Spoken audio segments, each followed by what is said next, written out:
द्रवपदार्थ मोजमाप.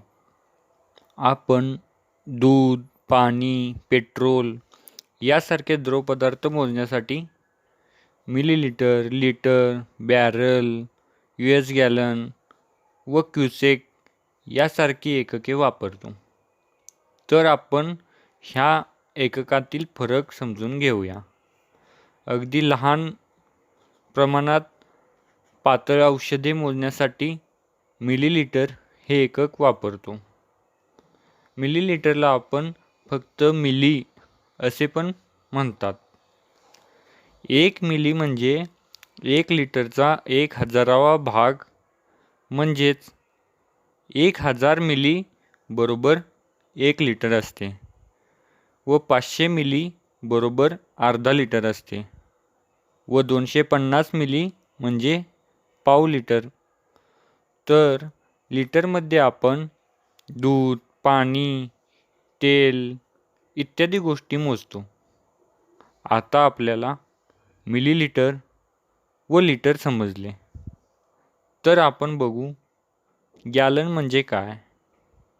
तर 3.785 लिटर मिळून 1 गॅलन बनतो.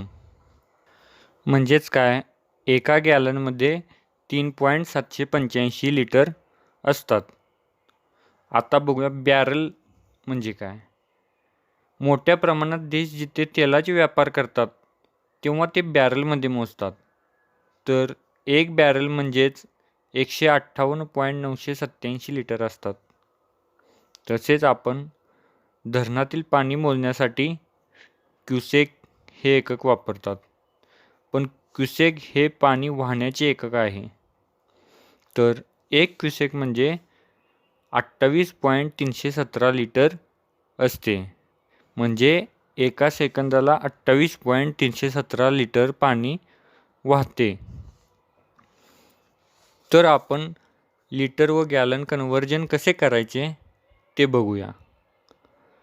तर मगाशी सांगितल्याप्रमाणे 3.785 लिटर बरोबर 1 गॅलन असतो. तर 3 गॅलनमध्ये किती लिटर असतात. तर 3 गुणुले 3.785 बरोबर 11.355 लिटर असतात. अजून एक उदाहरण बघूया. 5 गॅलनमध्ये किती लिटर असतात. तर 5 गुणुले 3.785 बरोबर 18.925 लिटर असतात. समजा 30 लिटरमध्ये किती गॅलन असतात. तर 30 भागिले 3.785 बरोबर 7.92 गॅलन असतात. अशा प्रकारे लिटरचे गॅलनमध्ये व गॅलनचे लिटरमध्ये कन्व्हर्जन करायचे.